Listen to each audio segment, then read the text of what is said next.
Hello and welcome to YHTV's Magical Medical Tour. This is episode 61. Thank you for joining us today. I'm Christina Suzama, and with me is our wonderful medical guide, Dr. Glenn Woolman. Hello, Dr. Woolman. And greetings to you, Christina. How are you? Fantastic. I love that. Yes, we're raring to go. I love this topic. Greetings, everyone. Welcome to Magical Medical Tour. I'm Dr. Glenn Woolman. I will be your medical guide along with Christina today as we search the healthcare galaxies and searching for optimal health. Today, we're fortunate to have with us a dear friend and colleague, Ann Diamond, who's a marriage and family therapist and also a licensed psychological clinical counselor. And as you said, it's going to be a very interesting show today. So anybody that's out there watching with us, here's how to get in touch with us to ask Ann some questions. Absolutely. So at any time during this live presentation, you can feel free to ask a question or make a comment by scrolling down on your screen and typing the comment into the box. Be sure to click submit and it will show up on my screen and I'll share it with our guest. Or if you prefer to ask it yourself, you are very, very welcome to dial into our conference line. The number is 323-476-3672. The ID is 607393#. If that went by a little too quick, not to worry. It will show up on your screen during our show. Thank you, Glenn. Perfect, Christina. Thank you. And we look forward to, there'll probably be some great questions today. Ann Diamond, who is a marriage and family therapist and a licensed psychological clinical counselor, is also a dear friend of mine and a colleague. She specializes in helping couples, teens, and individuals fix their relationships and fix conflicts during life crises and issues that can cause anxiety and depression. Very successful in her practice, and hopefully we're going to get her to give us some great information today. This time I'd like to introduce everyone to Ann Diamond. Welcome, Ann. Hi, I'm so delighted to be here. Thank you so much, Glenn and Christina. Thank you for joining us, Ann. It's such a pleasure to have you here with us. We so enjoyed having your husband on our show before, and now it's your turn. Right, and we are we embody what I do. We have a happy marriage, and I'm both informed by my work and informed by my marriage. Yeah. That's because of all the serenading that he does with those gorgeous guitars behind you. I tell you, let's see. I think you put a guitar in a guy's hands and he becomes much more attractive. Yes. Seriously, I just read a study about that. Oh, I agree. It's between guitars and uniforms.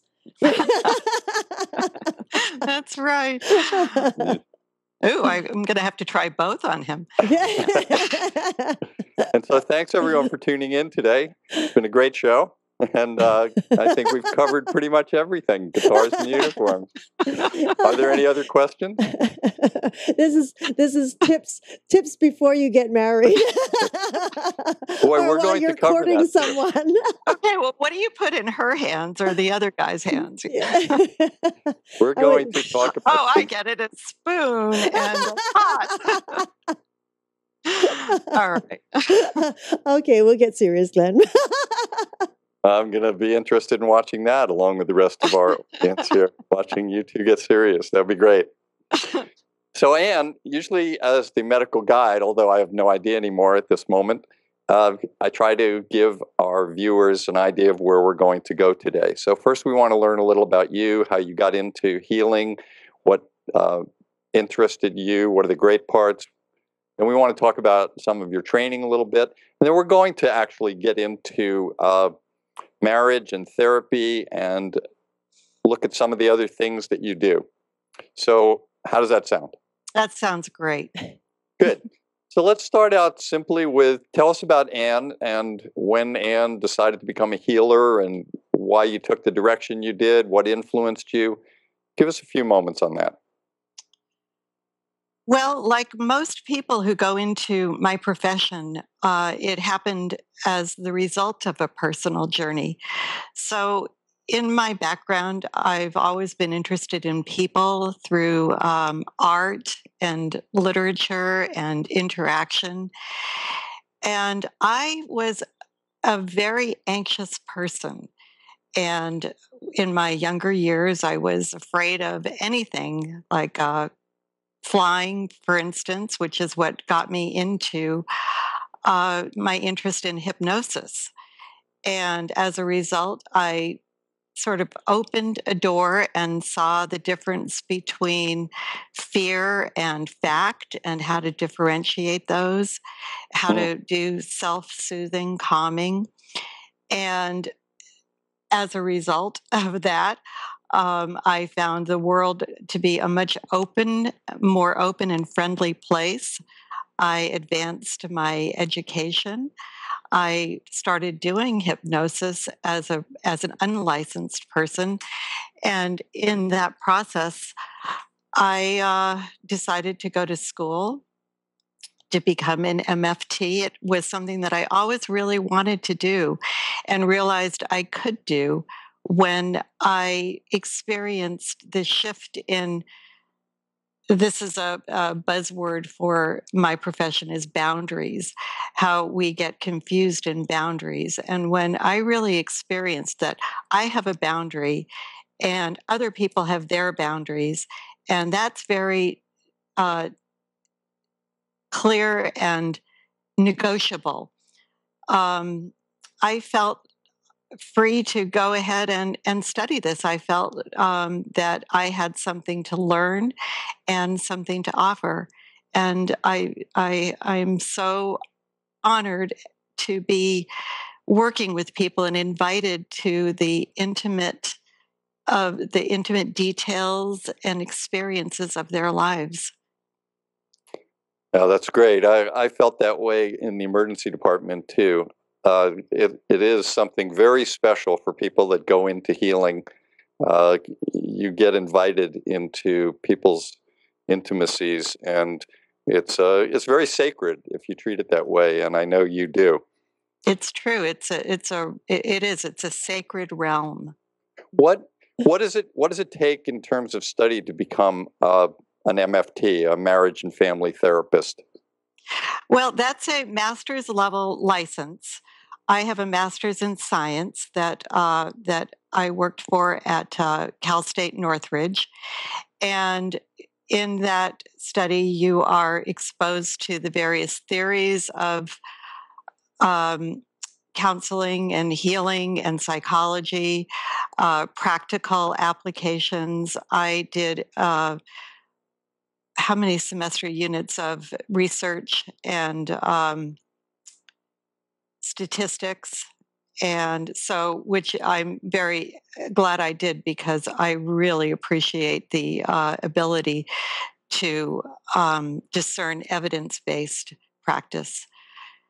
Then, after that, comes the 3,000 hours of supervised clinical practice. And that's a bear to get through. Most people don't get paid for that. I was very fortunate. I found opportunities to work and get paid for my pre-licensed hours. I worked as a school counselor, which was, I tell you, that was the spectrum of joy and nightmare. And well, you work with these kids, and some of them are just so at risk, and I remember fretting about them. On the other hand, to be working with kids and offer that one thing that is so special, and that's to see them for who they are, uh, not as a role of an authority or a parent or a teacher, just another person. And it's such a gift to the child, and of course, a gift to be able to do that. So you did 3,000 hours of supervised practice, and then you take the state license exam, and then I went into private practice. I segued very easily because I had been doing my hypnosis practice, and many of those people were just thrilled to have me as in another role as a marriage counselor or more in-depth therapy, psychotherapy. Excellent. Thank you for that. Do you also have to do continuing education credits? Keep up your Yes. license? Yep. 36 hours every 2 years. Okay. Some of which have to be law and ethics. Law and ethics. Oh, very Yes. interesting. So I was thinking about our show, and I realized that for the most part, all species on this planet are hardwired for two basic things. One is survival, and one is either replication or procreation. And this is what keeps our species alive. We've brought in an institution called marriage, which in the statistics that I've looked at shows a 50% success, 50% failure rate.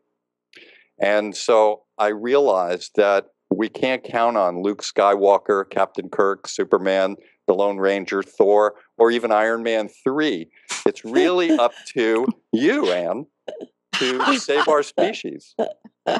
So as a person who is now designated to saving our species, let's start with something. First of all, do you agree with that? Well, I'm going to have to back up because I'm going to say without marriage, our species would still survive. In deep time, marriage did not exist. We had bands of people who were maybe loosely monogamous, and people didn't live as long. But without marriage, people still procreated. And guess what? Without marriage, people still do procreate, as we can see. So marriage and procreation are entirely two separate entities. And in our culture, we want them joined. We want procreation to happen within the context of marriage. Exactly. That's the institution that we've developed here. But so far, as an institution, if we developed the institution of medicine and 50% of our surgeries didn't work, and maybe it's true that they don't, but we would have to look at that. Our financial advisors, everyone, even if we went to a restaurant and 50% of the time it wasn't good, there would be a lot of questions. So let's start before marriage. And we always talk about preventive medicine here. First of all, is marriage a good institution? Well, I'm going to quote the Eagles and say it could be heaven or it could be hell. There's a reason why 50% end in divorce, and that has to do with the pressure that is that people experience in our culture being married. We're so isolated in our culture, and we end up depending on everything, depending on one person for everything, and that's really unrealistic. And when that's another factor is people come into marriage with that expectation. When marriage falls short of when your partner falls short of expectations, that is the number one predictor of divorce. So to speak to your point about prevention, before you sign up, check out your expectations. What are your expectations? Have you articulated them to yourself? Have you articulated them to your partner? Can your partner provide that? Has your partner articulated his or her expectations? So that's a big one right there. And that's what premarital counseling does. It fleshes out what are your expectations? Is this something that the person is willing and able to provide? Should everyone go have premarriage counseling? Whether that question is addressed through counseling or through a pastor or whatever source, people should address the question of what are your expectations? What does conflict look like? How does conflict get resolved? Who does what around the house? those questions need to be asked and answered. And, I think I would recommend that everybody have someone that they can go to while things are good, while you're in the springtime of your love, because then you have someone who is a witness to what's really good about the relationship, what those hopes and dreams are. And if things start to get stressed, you've got someone to go to. One of the biggest areas of frustration in my profession is people wait way too long to go get help for their relationship. And by that time, sometimes the reason people are seeking help is not so much to stay in the relationship, but how to get out of it. They do it as a last ditch attempt, or they do it as a way to safely bring up the fact that they've been seeing somebody for 2 years. Or what I'm saying is that if you establish someone who's there for you, someone who sees the ideals of your relationship, and it could even be the person who married you. I mean, I think ideally that's what we do. That's why people get married with a pastor or a rabbi. There's somebody who witnesses those ideals and the promises that people bring into the marriage. That's a person who ideally you can go back to for help. And that's what I like to see people do. Come in and talk about what they want, what they expect, how they anticipate to solve conflicts, and then you have a baseline that you can go back to. How long before you get married should you see a therapist or a counselor? Well, that's a really good question. I guess it depends on the couple. People who go into it and have a pretty, nice relationship with not a lot of conflict might not even need to do that. But I think that when plans are in the making, that would be a good time to check in, find somebody that you trust, that is there for you to ask these questions. And, the funny thing is, Glenn, that the less people need it, the more people tend to do that. So we tend to see people come into therapy that are very realistic, that really do want the best. And people that are in those conflictual, high conflict relationships where there's a lot of fighting, they're the ones that most need to come in and tend to come in the least. And why that is, well, I guess it's because they have the hope that things will change once they get married. They have the unrealistic expectation that they can change their partner, or that once they step through across the threshold, that suddenly their relationship will take on the hopes and dreams that they went into it with in the first place. But that doesn't happen. You brought up some very Yes, sir. interesting points there. I think the expectation and the thought that something is going to change or that you can change someone. I Right. saw that a lot and see that a lot in my practice, where or you can not only change someone, but you can fix someone Right. that Right. you determine might be broken. Have you ever, in your working with people, ever counseled someone not to get married? Well, I don't really give advice that way. What I try to do is lead people to their own truth so that they can see with open eyes what they are stepping into. And ultimately, it's up to the person. I've never said you should get divorced or you should get married, but in the process, that the counseling is a process of bringing to light what is actually going on and comparing it to what the person hopes for or fears. But frustratingly, I've seen people who have very dysfunctional relationships, a continued cycle of intense fighting, and then coming back into this closeness. and hoping that that is going to change someday, when in fact that is the relationship. Well, does it matter whether does either party ever feel that they should have someone of their own gender as the counselor, or do you get past that, or opposite gender? Well, the truth of the matter is, most people in my profession are women, and most people who want to bring the relationship into therapy are women, and that does present a problem. A lot of times, the men feel outnumbered. They feel like the women somehow have a compact that doesn't include them.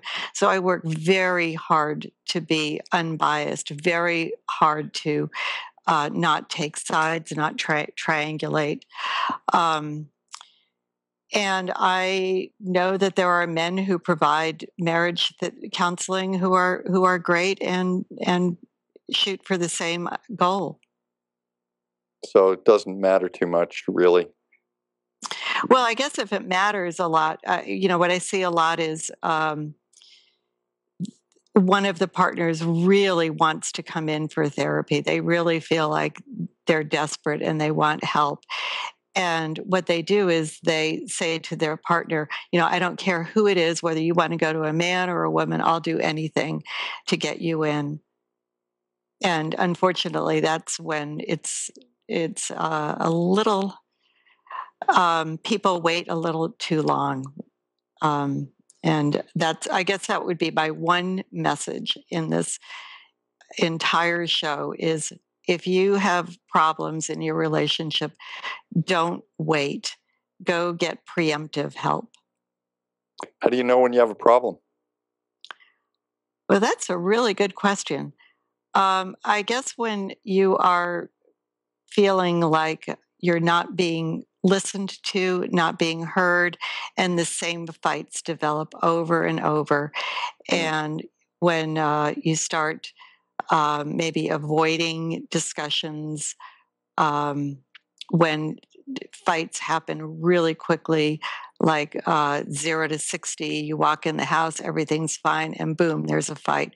Well, that speaks to a problem, and that speaks to a larger discussion, because the cliche is the fight is usually the same old fight, and it's not about what you're really fighting about. Is that the work that you do in the therapy with them, in the sessions with them, find out what the real fight is about? Yeah, what the real issues are, what each partner is feeling that the other one is unaware of, which is quite amazing. Why can't people speak to each other? Oh, gosh. Glenn, I wish I could answer that, because they don't want to hear what the other person has to say, because they feel entitled to have all of their feelings accepted and responded to. There are just so many reasons, and that is such a fundamental question. Christina. Oh, this is so much fun. It's interesting as I'm listening to you, and I go through all the events in my own life, and I look at that and I go, isn't that interesting? The time when I was young and engaged, and I was invincible. And no matter what anyone told me, we'll overcome it. We can do this. Right. And it didn't matter who it was. It was that wonderful dream world of, yes, we can do it. We can have children and all this and that. Everything was beautiful, no matter what anybody said. It almost like rolled. It was like water just trickling down the back. Now I'm a lot older. Now I'm twice the age, and it's a whole different deal. It is about speaking. It is about communication, because just through experience, you realize that you must speak, you must communicate. And it has so much to do with that. And those boundaries that you speak of, so powerful, to adjust them, to have them there. Right.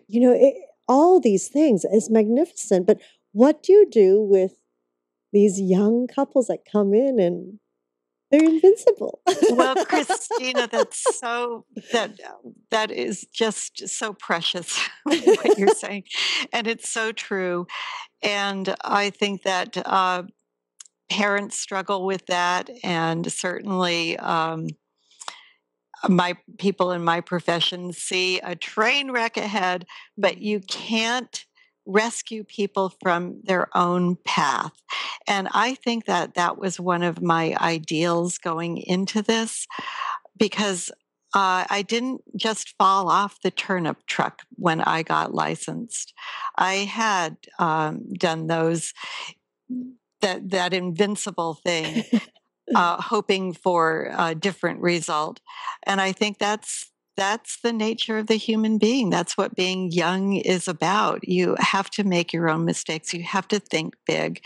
If everybody played it safe, we wouldn't get anywhere. And Glenn, maybe procreation would stop altogether if people really thought ahead to what it's going to be like. So people are entitled to make their own choices. But it is hard when you see people that are truly ill-equipped, and that you can predict what the problems are going to be. And all you can hope to do is be very, very empathic and instrumental. In other words, you want to be on their side. You want to see things from their perspective so that you can hopefully create some perspective on their part, so they might be able to look ahead. People have a tendency to minimize risk and maximize opportunity, and we want to make sure what is the realistic risk and opportunity. Mm-hmm. And that's a good point. Well, and my work is informed by cognitive behavioral therapy. And so we want to look at, what are you thinking? What are your thoughts? And what are your beliefs? And is it really true? Is it really like that? And are you acting on accuracy and information and what the other person is really capable of? Or is it a belief? And getting back to your question before, on why people can't communicate or why people can't listen to one another, it's often because they don't accept what they're hearing. They don't accept, they believe that the person should feel a different way, and they keep going around that loop rather than really hearing what the person is saying or what is going on. But what's very interesting is an experience that I had, which it's in the beginning of that courtship period, where we say things and do things to please the other, and it's such a lovely time. But those choices that we've made, they might not be authentic, and quite often they're not. Well, they sort of last through the relationship. Meanwhile, I really didn't like what you did, but I just said I did like it. And that person continues to do it. And it's like bloody irritating, Surprise! And then you don't realize till later when you are in therapy that, what do you mean you didn't like that? But you did like that. Oh, no, I didn't like that. Right. Well, Those you know what? That's true. And that's, the gift of real intimacy is being able to be honest about that, to be forthcoming about, and I have to say that happens in sex a lot, where people are doing the same old thing that the person just doesn't have the heart or nerve to say doesn't please me. So that's what we try to teach in our profession, is how to be honest, how to open up and hear honesty. Often people teach you not to be honest because they can't take it. Oh, that's a very good point. And I'm not up to date. Maybe the two of you are more up to date on this, but it seems to me when you used the words a few moments ago that we're ill-equipped, for me, education is the important part of life. We all need to be educated from the beginning so that we learn how to speak the language, how to use addition, and social issues. Are we teaching marriage in classes so that we don't ever have to use the words people are ill-equipped? Young people are getting married, or do we have to change the marriage regulation to say you can't be married until you're 30 or 40 or 50 or something like that? What are we doing in the schools to help equip people? I don't think very much is happening in the schools at all to equip people um, for committed relationships. And I'm not sure I want to speak to that because there are just so many problems. Schools today are fraught with problems. How do you learn how to have a close, committed relationship when, in Santa Barbara at least, 1 out of 4 high school students are in an abusive relationship? And that relationship happens in the context of constant contact, of Facebook, of being online, being recorded, being in your face or in other people's faces all the time. I think right now, being in high school or junior high school, for a lot, not for everybody, but for a lot of people, is a very stressful part of life. And I think that as I speak, sometimes they look forward to being out of that and being in a relationship as a safe refuge from that. But I, um, I think that that's what families are there for. That's what your parents are there for, to teach, to demonstrate, to talk about what you need to equip yourself for a relationship. And so many people don't see that, Glenn, when you talk about 50% divorce rate. Well, guess when that happens? That happens when kids are generally young, between the ages of 5 and 13, roughly. So kids in that age are growing up in the context of messy divorces, blended families, and that's not easy on kids.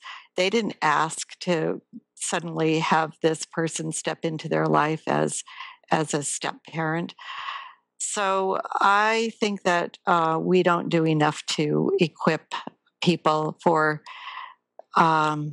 sustained commitment and intimacy in a realistic basis.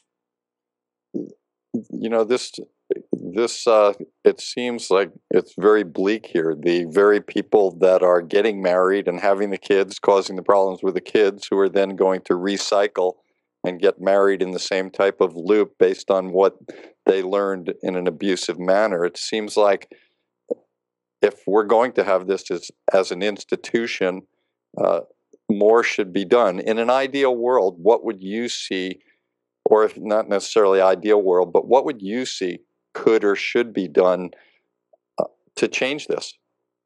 Well, I think that society is already doing it. For instance, the whole concept of marriage is changing.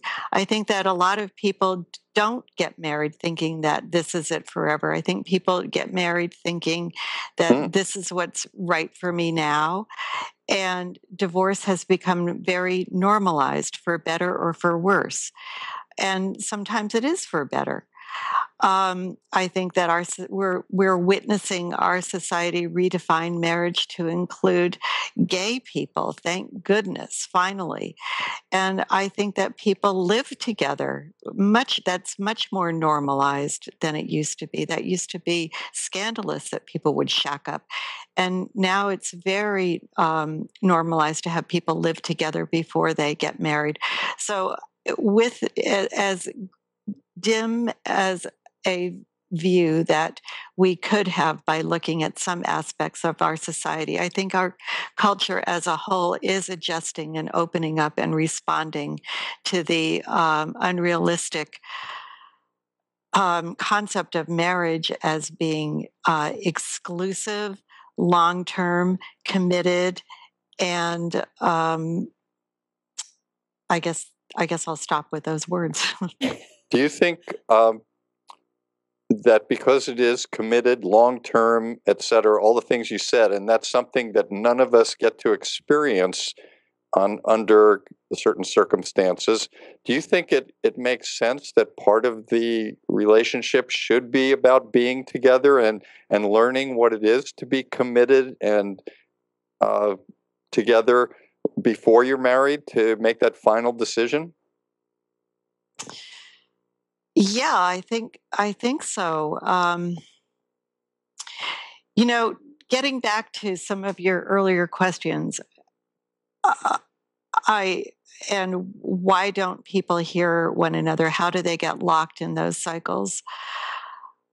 I think that one of the things that brings people together is the desire to have intimacy, but unfortunately, it's also the fear of being alone. And I think it's very important for people to face being alone as a part of being in a relationship, because your partner cannot rescue you from the fact of aloneness in this world. And I believe that in order to have intimacy and in order to have health in our relationships, we need to be able to understand that we come together as choice, that in this world, nobody needs to be married. I mean, you can, as we said before, you can procreate, you can live together. No one needs to have a committed relationship. So we do this by choosing to be with somebody, by saying, I want to commit to you because of the things that I get when I'm with you, that we have together, that our relationship creates in this world. Not a need, not I fear being alone, so I'm going to try to control you and be with you, and fear being out of your sights, to put it dramatically. Those are great points. I really like that. The first part about the difference between being alone and being lonely, and also what you're saying, the good reasons why we should be in a marriage. Those are the choices, and that's why we should make that. I really like that. You see people within a marriage that maybe don't have problems with their marriage, but have problems on their own, anxiety, depression, things that they might have had before marriage. Would you say anxiety and depression are two of the main problems that we have in our society now that cause disruption in things like marriage? Well, I would definitely. Depression in our society globally is it's practically pandemic, and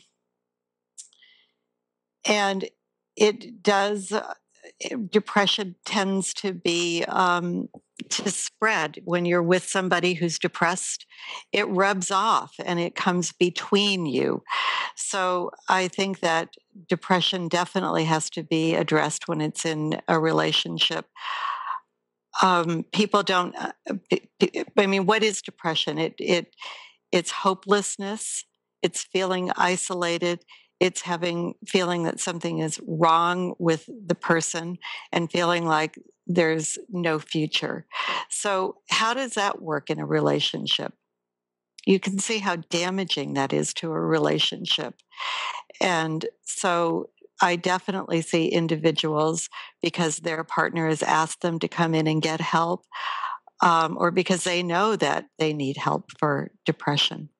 Dr. Toni Bark last week, she talked about a lot of the drugs that are being given now for people that are depressed and causing their own problems. And I know that because of your your specialty, you don't treat people with drugs. You have alluded to the fact that you talk about hypnosis and other things. I know you do mindfulness work and mind-body work. So when people do come in to see you, how do you work with their anxiety and their depression? Well, you're right. I'm not licensed to provide medication, and that some people don't understand that that psychologists and MFTs, social workers, do not prescribe medication. But I don't necessarily see medication as the answer anyway, unless there is severe debilitating depression. Now, let's talk about being ill equipped. I think that a lot of people experience anxiety and depression because they just don't know how not to view the world in the way that they do. For instance, having unrealistic expectations. If your expectations are that your partner or that the world is going to um, well, let's say, think of a good example, that you're in a relationship for a long time with a person who isn't going to commit, but your hope and expectation is that someday they'll commit. That's living with an unrealistic expectation. And so, teaching people to adjust their expectations, to look at their thinking and beliefs, to realize that there are unknowable things in the world and you have to be able to deal with that.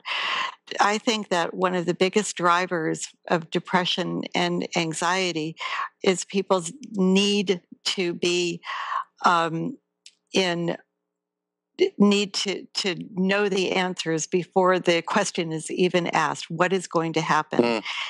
And we have to realize that most of the world is out of our hands, and all we can deal with, and this comes to mindfulness, is maybe the the three or four things that we are in control of at any one time.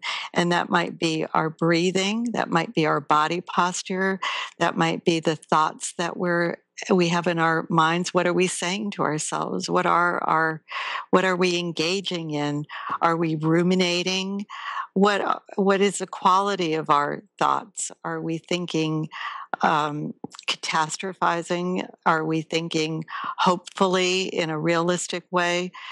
So that's what I do. I try to teach people the thought and body process to uh, to feel good. Actually, I really like that. I like those three things, and they're all three of them are extremely important. And I really believe you're right. If you suddenly in any state of anxiety or issue, if you concentrate on your breathing for a few moments, if you concentrate on your posture, which is really a great one to bring up, and then also on the thoughts that are going on, that's great.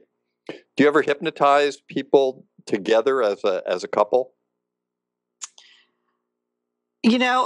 I have, and I've done group hypnosis. A lot of the hypnosis that I do is there's formal and indirect hypnosis. Formal hypnosis is I'm going to hypnotize you right now, and we might go through a breathing process and a sequence of relaxation and formally orienting their mind to the process. But indirect hypnosis is really engaging people in a process of thinking, in maybe imagery, in maybe getting people to shift their focus. And so I do that a lot in my work. I might draw people to a quiet uh, opportunity of thinking and feeling, taking people out of the context of their concrete discussion that they're having and getting to a meta level of feeling, of imagining, of maybe going back in time. What are some of your favorite memories together? And what do you hope for in the future? And sometimes doing that can get people out of the conflictual back and forth that's going on and join them in a different state of mind, because That is all hypnosis is focusing in a different state of mind and having the ability to do that and to guide people in that. Hypnosis in and of itself is not healing. It's what happens in hypnosis. 100%. And I do have a question that keeps sort of tumbling in my mind almost all my life. These couples who live together for years and years, not married, the minute they sign on that dotted line and get that marriage certificate, it's almost like everything goes to pot.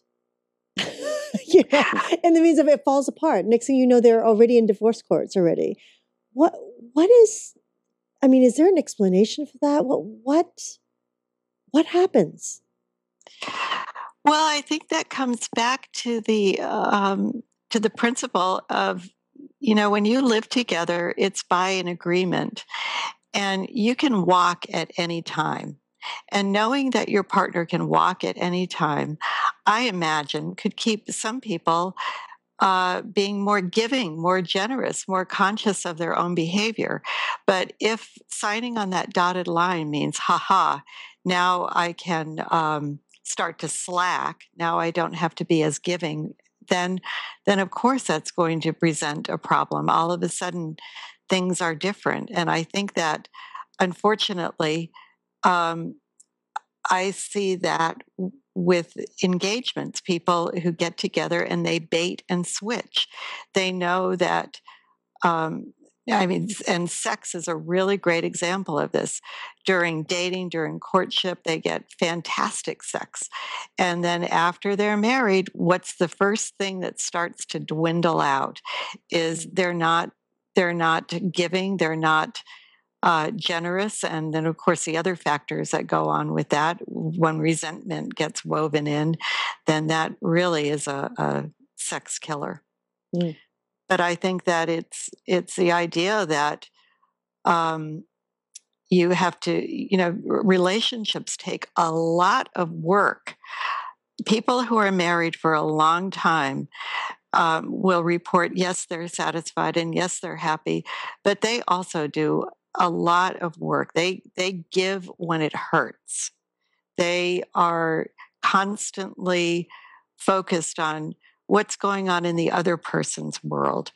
They have high expectations of one another. They put their best self forward, even when they're not particularly feeling like it. When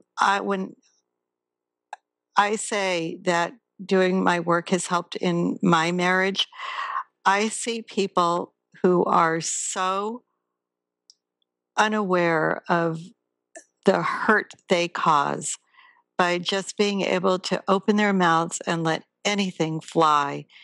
And it has given me an awareness that, your behaviors, the way you act with your partner matters.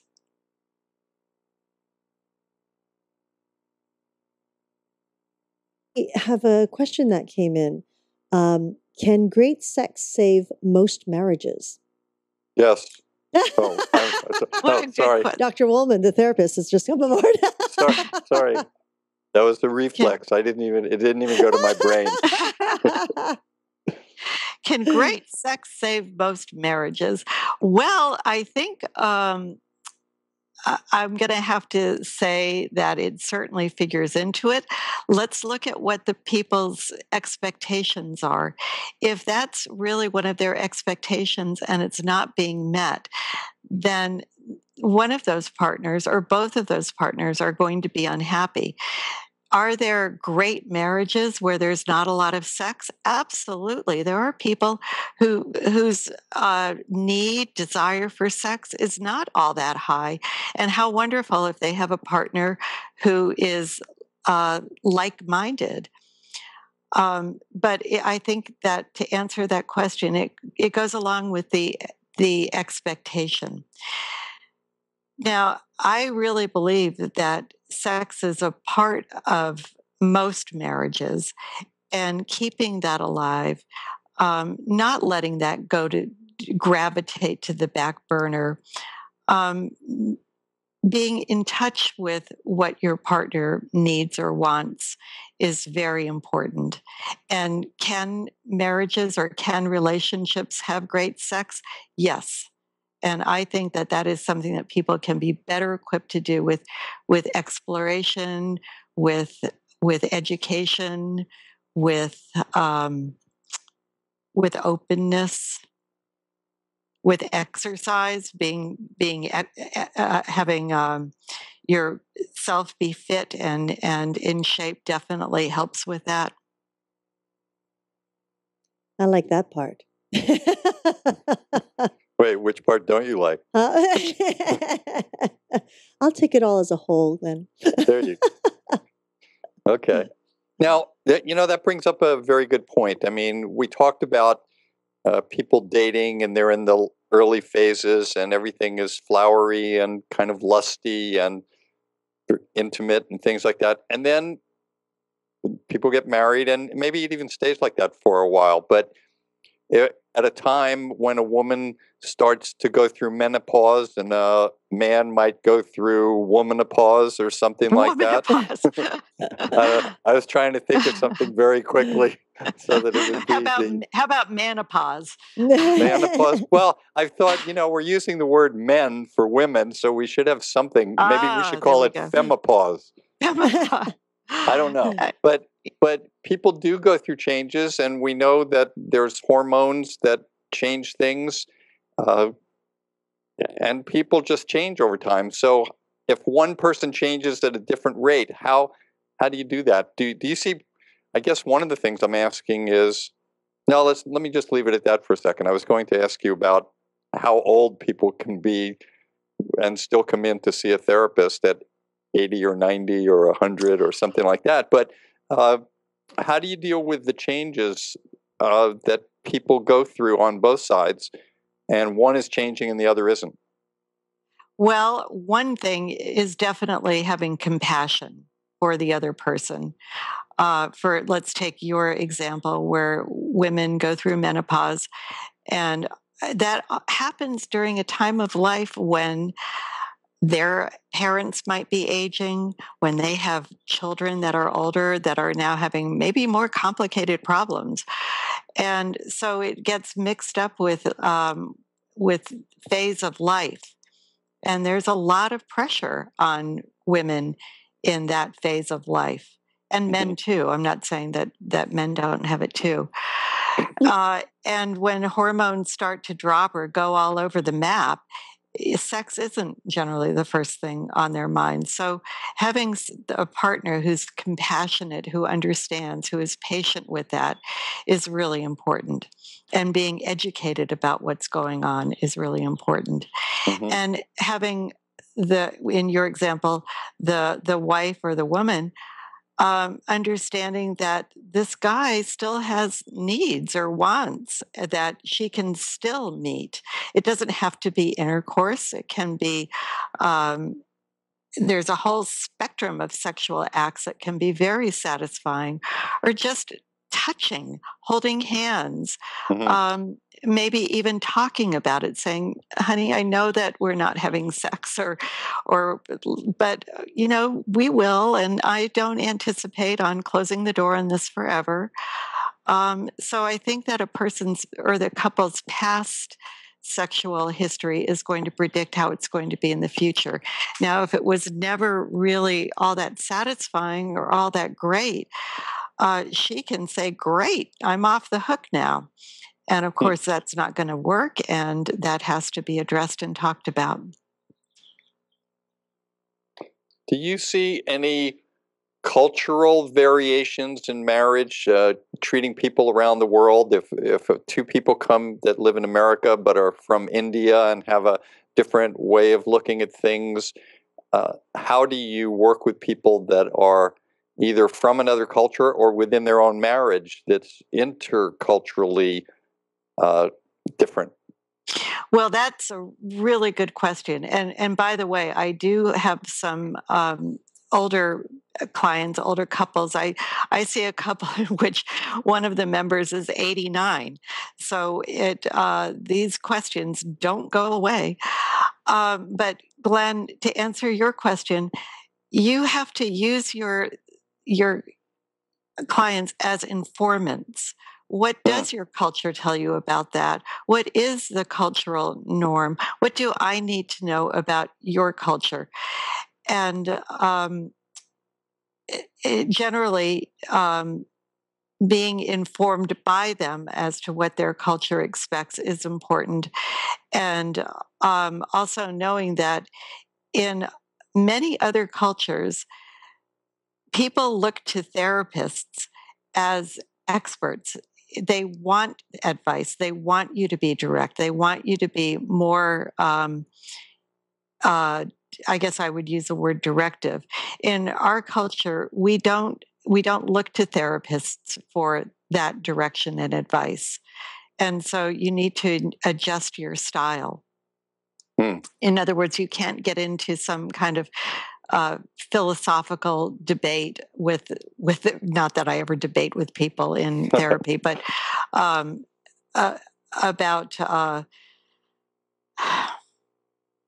their values, because in their culture and in many other cultures than ours, values are very concrete. They're very set. They're very they're inculcated.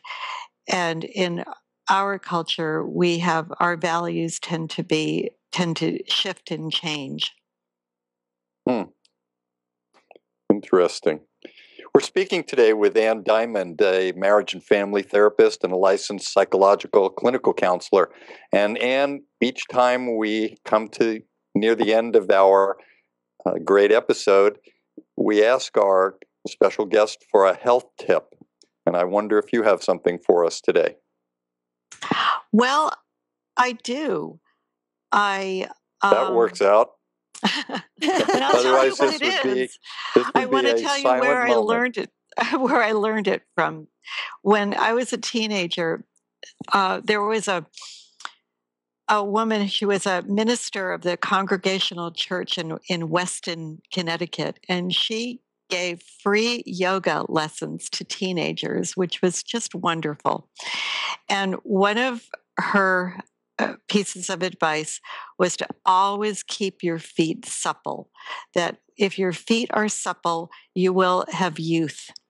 And so she advised that you wash your feet with cool water before going to bed and massage your feet with lotion or oil. And so I have always kept that with me. That is something that I do.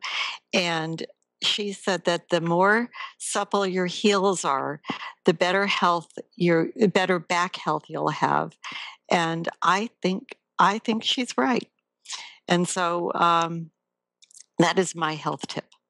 You know, I love this part of the show because I really never have an expectation for what someone's going to say, but I always somehow think that it's going to be necessarily about what they do, what they know best.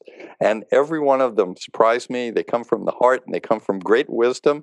And that was another one. I never expected something like that. but great. And I see that too, especially with feet and posture and issues going into the ankles and knees and hips and back and all the way up to the head and jaw. That's a great piece of advice. But it's also, I read into it like a metaphor for relationship, keeping everything supple. If you are supple within your body, because in reflexology, everything happens in the feet and it goes up through the body. So if your feet are flexible and supple, it goes through your body, and then it will also manifest itself in your spirit. Christina, that is just so well stated and so true, because getting back to what we were talking about before we were on air, we were talking about being flexible, and being flexible is the key to adjusting in life. Getting back to anxiety and depression, one of the principles that people need to be taught is flexibility, that in fact you are the one who needs to adjust to life and not vice versa. So I really appreciate your take on that. So yes, keep it supple and keep it juicy. Keep Very that nice. oil going. Yeah, that's Very right.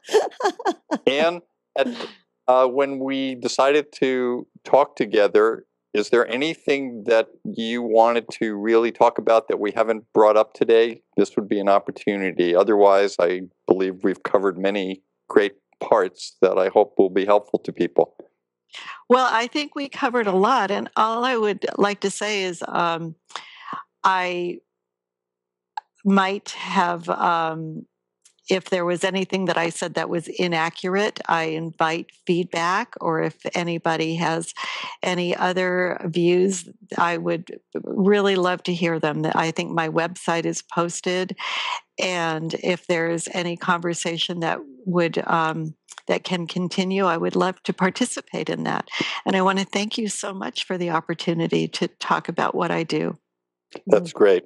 I'm grateful to our very special guest, Ann Diamond, for sharing her wisdom and expertise with us. And I'm grateful to all of my healers that have helped me and my teachers that have taught me and keep me on my journey. Look forward to being with Christina again next week as we travel through another quadrant of the healthcare galaxy. Ann, thank you so much for sharing with us today. That was just great. Thank you. It's a pleasure. Yep. And to everyone else out there, until next week, I wish you all optimal health. Thank you very much, Dr. Glenn Woolman, and of course to you, Ann Diamond. That was Thank you, Christina. A great ride through that galaxy, boy. It is a galaxy. Well, I know of new planets that we can enter. So Venus and Mars. Oh, there we go. And of course, thank you very much to Segovia Smith and the Yoga Hub team for making this all possible. And to each and every one of you for joining us on this new platform of education and information. We're grateful for your continuous support and look forward to hearing your feedback on how we can serve you better. We invite you to join us live on Tuesdays for Magical Medical Tour at 10:30 a.m. Pacific, 1:30 Eastern. Wednesdays for Trinity of Life at 11 a.m. Pacific, 2 p.m. Eastern, followed every other week with Flowing into Awareness with Anatara. I'd like to remind you to connect with Dr. Glenn Woolman by following him on Twitter at Glenn Woolman, and of course through his own website, glennwoolman.com, where I encourage you to learn about his Metaphor Square Breath. We're also very, very grateful for any feedback, and you are very welcome to leave us a message on our phone line, which is 818-LETS-TALK. 818-LETS-TALK. Until next time, namaste.